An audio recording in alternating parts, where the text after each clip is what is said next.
इरानले आफ्नो वरिष्ठ सैनिक कमान्डर जनरल क्वासिम सुलेमानीको हत्यामा संलग्न भएको आरोपमा अमेरिकी राष्ट्रपति डोनाल्ड ट्रम्प सहित 35 जना विरुद्ध पक्राउ पूर्जी जारी गरेको छ। इरानले उनीहरूको पक्राउका लागि सहयोग गर्न इन्टरपोललाई आग्रह समेत गरेको छ। अमेरिकाले गत जनवरी 3 मा आतंकवादी गतिविधि गराएको भन्दै रिभोल्युसनरी गार्ड फोर्सका कमान्डर सुलेमानीको इरानको राजधानी बगदादमा ड्रोन आक्रमणमा हत्या गरेको थियो। अमेरिकाले इराकमा रहेका अमेरिकी सेनामाथि आक्रमणको योजना बनाएको आरोप लगाएको थियो। उनको हत्यामा संलग्नलाई हत्या र आतंकवादको आरोप लगाइएको सरकारी वकिल अली अल कासिमले बताएका छन्। पक्राउ पूर्जी जारी गरिएकाहरूमा ट्रम्प बाहेक अन्यको नाम खुलाइएको छैन। इन्टरपोलले पनि यस विषयमा प्रतिक्रिया दिइसकेको छैन। इरानले ट्रम्प विरुद्ध रेड नोटिस जारी गर्न समेत इन्टरपोललाई आग्रह गरेको बताइएको छ। रेड नोटिस कुनै पनि आरोपितलाई पक्राउ गर्न इन्टरपोलले जारी गर्ने सबभन्दा उच्च स्तरीय सूचना हो।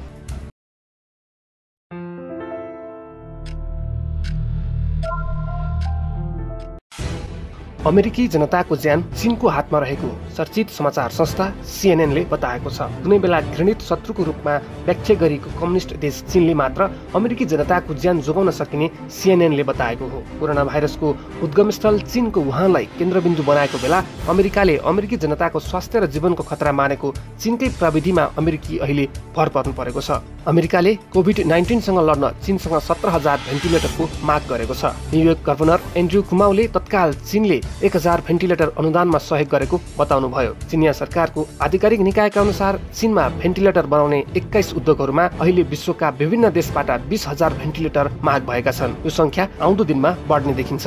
पहिलो संक्रमणको घटना सार्वजनिक भए यता 2 महिनामा अमेरिकाभर फैलिसकेको छ कोरोना संक्रमण। 3 लाख भन्दा बढी अमेरिकी नागरिकमा संक्रमणको पुष्टि भइसकेको छ। 7,000 भन्दा धेरै अमेरिकी नागरिकले ज्यान गुमाइसकेका छन्। अहिले महामारीको केन्द्र अमेरिका बनेको छ भन्नु अब गलत हुने छैन। संक्रमितको तथ्याङ्कमा अमेरिका अहिले पहिलो नम्बरमा रहेको छ भने चीनभन्दा 4 गुणा बढी संक्रमण देखिसकेको छ। कोरोना भाइरसको प्रकोप चीनबाट सुरु भएको भए पनि अहिले सबैभन्दा धेरै त्रास अमेरिकामा देखिएको छ। अहिलेको अवस्थामा भन्नुपर्दा इटाली र स्पेन भन्दा अगाडि छ। सार्वजनिक स्वास्थ्यसँग जोडिएका अमेरिकी अधिकारीहरू महामारी उच्चतम बिन्दुमा पुग्नु अझै केही हप्ता वा महिना लाग्ने बताइरहेका छन्।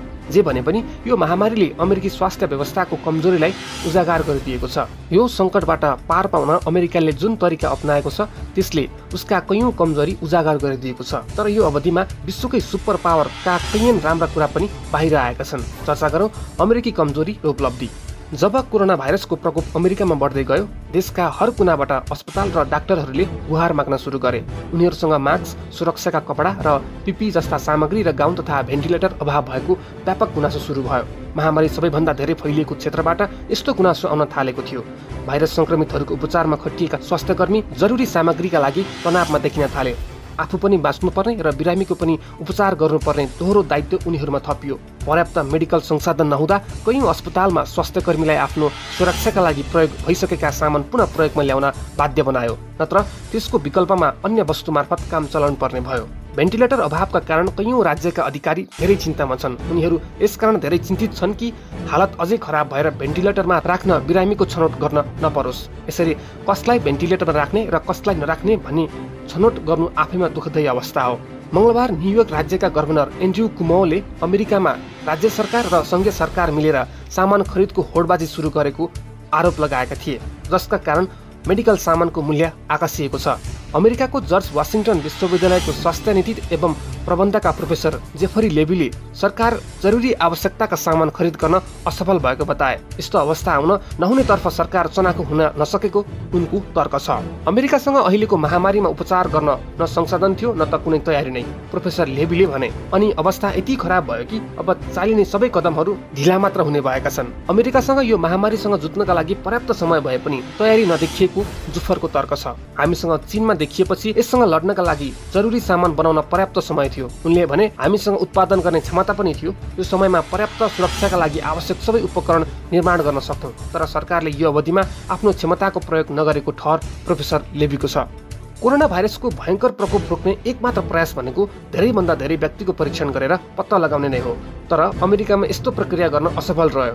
यो अमेरिकी प्रशासनको सबैभन्दा ठूलो गल्ती हो। यही कारणले अवस्था अहिले भयानक भएको प्रोफेसर लेबीको बुझाइ छ। पहिला के भइरहेको छ भन्ने थाहा पाउनु जरुरी हुन्छ, अनि मात्र त्यससँग लड्न सकिन्छ, उनले भने। यो जानकारी बिनै स्वास्थ्य अधिकारीले हावामा तीर चलाएर बसेको उनको आरोप छ। भाइरसले कहाँ भयावह रूप लिन्छ भन्ने कसैलाई थाहा नहुने उनले बताए। ठूलो परिणाममा टेस्ट गर्नुको कारण हो भाइरस संक्रमित बिरामी कहाँ छन् भनेर पहिचान गर्नु, उनले भने। संक्रमित व्यक्तिबाट दोस्रो व्यक्तिमा सार्न रोक्नु नै यसको सफलता हुने उनको तर्क छ। यो परीक्षणपछि यस्ता बिरामी राख्न अलग्गै केन्द्र निर्माणको आवश्यकता नपर्ने र लकडाउन पनि आवश्यक नपर्ने उनको तर्क छ। लकडाउनका कारण अमेरिकी अर्थव्यवस्थाको गाडी रोकिरहेको छ, उनले भने। बेरोजगार दर इतिहासकै उच्च बिन्दुमा पुगिसकेको छ। यो असफलतामा राष्ट्रपति डोनाल्ड ट्रम्प प्रशासन जिम्मेवार रहेको र महामारीसँग लड्ने 1 दशक पुरानो योजना खारेज गरेर ठूलो गल्ती गरेको प्रोफेसर लेबीले बताए। यो योजना तत्कालीन राष्ट्रपति जर्ज डब्ल्यू बुशको समयमा निर्माण भएको थियो। ट्रम्प प्रशासनले न भविष्यमा आउने आपत देख्यो, न त सार्वजनिक स्वास्थ्य विभागमा भएको रिक्त अधिकारीको पदपूर्तिको आवश्यकता नै सम्झ्यो, उनले भने। न उनलाई रिक्त पदमा योग्य व्यक्तिको भर्ना गर्न उनलाई हतारो भयो। यो सरकारलाई सरकारी व्यवस्थाप्रति भरोसा नहुँदा अहिले मूल्य चुकाउनु परेको छ। महामारीमा राष्ट्रपति ट्रम्प प्रशासनको ढिलाइ र लापरवाही प्रष्ट रूपमा देखिएको उनको तर्क छ। फेब्रुअरी महिनामा सुरुवाती जुन परीक्षण गरियो उनीहरूलाई अमेरिकाको चिरपरिचित ल्याबमा पठाइएको थियो। अमेरिकी प्रशासनको कमजोरी त्यसमा पनि देखिएको उनको बुझाइ छ, किनकि यो परीक्षण गलत भइरहेको थियो। मार्चको मध्यतिर सरकारले महिनाको अन्त्यसम्म 50 लाख कोरोना भाइरस टेस्ट गर्ने लक्ष्य लिएको जनाएको थियो। यो लक्ष्यमा सरकार असफल भयो। 30 मार्चसम्म केवल 10 लाख मानिसको मात्र परीक्षण हुन सक्यो। हुन त अन्य देशको तुलनामा यो धेरै भयो, तर बिर्सन नहुने कुरा के हो भने अमेरिकाको जनसङ्ख्या 33 करोड हो। उक्त अनुपातमा यो टेस्ट निकै कम थियो। अझै अमेरिकामा सुरुवाती चरणमा टेस्ट गर्ने कार्य सुस्त गतिमा गरियो। जब महामारी फैलियो तब ल्याबहरूमा टेस्टका लागि नमुनाहरूको बाढी नै लाग्यो। जो मानिस नमुना दिएर उनीहरूको नतिजा आउन कम्तीमा पनि 1 हप्ता लाग्यो, जसका कारण रिपोर्ट नआएका मानिसहरू अँध्यारोमै रहे। आफूमा कोरोना छ कि छैन भने उनीहरूलाई थाहै भएन। जब आफ्नो नियमित पत्रकार सम्मेलनमा अमेरिकी राष्ट्रपति ट्रम्प उपस्थित भए, देशको अवस्था भयावह भइसकेको थियो। उनको सम्बोधनमा यो कुरा प्रष्ट देखिन्थ्यो। म हरेक अमेरिकी नागरिकले आग्रह गर्न चाहन्छु, उनीहरू आउने दिनको मुस्किलका लागि तयार रहनुहोला, उनले भने। अहिलेको अवस्था बढ्दै गएमा 1 लाख अमेरिकी नागरिकको ज्यान जोखिम हुने निश्चित छ। ट्रम्पपछि उनका सार्वजनिक स्वास्थ्य सल्लाहकारले पनि यस्तै चेतावनी दिए। यसको 1 हप्ता पहिले मात्र राष्ट्रपति ट्रम्पले आशा देखाएका थिए अमेरिकामा अप्रिलको मध्यसम्म अवस्था सामान्य हुनेछ र कारोबार फेरि सुरु हुनेछ। जनवरी र फेब्रुअरीमा यो भाइरसका कारण चीनको निर्माण क्षेत्र तहस-नहस भएको थियो। साथै इटालीमा पनि अवस्था भयावह थियो। जब राष्ट्रपति ट्रम्पले कोरोना भाइरस सामान्य भएको र अमेरिका त्यसका लागि तयार रहेको बताएका थिए। जब अमेरिकामा कोरोना भाइरसको संक्रमण सुरुवाती अवस्थामा थियो, ट्रम्प प्रशासन र अन्य सरकारी अधिकारीहरूले अवस्था नियन्त्रणमा रहेको र गर्मी बढेसँगै यसलाई नियन्त्रणमा लिने दाबी गरिरहेका थिए।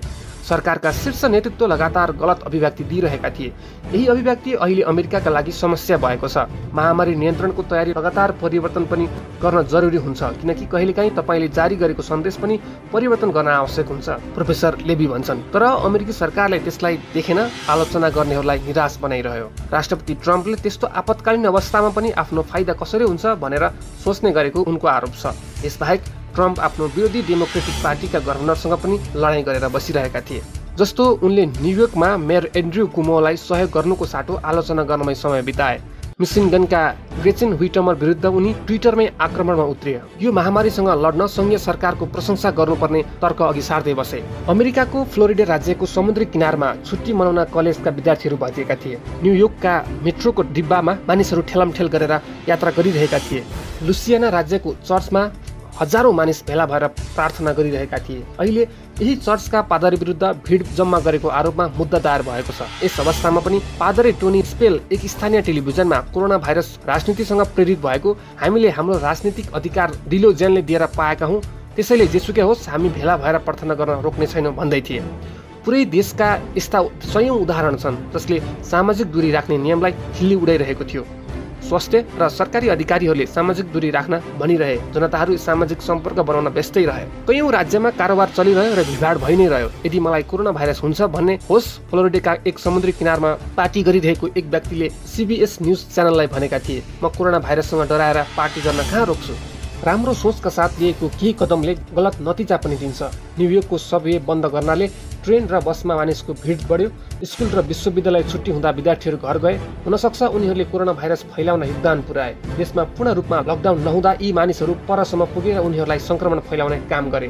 राष्ट्रपति ट्रम्पले युरोपेली मुलुकबाट अमेरिका आउनेहरूलाई रोक त लगाए, तर यो निर्णयले विमानस्थलमा भिड जम्मा भयो, जसका कारण अमेरिका प्रवेश गर्ने र बाहिर जानेका बीचमा सम्बन्ध हुँदै कोरोना भाइरसको संक्रमण फैलियो। अब आउने दिनमा यसको गम्भीर नतिजा देख्न बाहेक अर्को विकल्प देखिएको छैन। यसले भाइरस संक्रमण रोक्ने अमेरिकी सबै प्रयासमा धक्का लाग्ने निश्चित छ। यो अहिले पुरै अमेरिकामा फैलिएको छ। दन्दनी बलिरहेको आगोमा पेट्रोल हाल्नु जस्तै अहिलेको अवस्था देखिएको छ।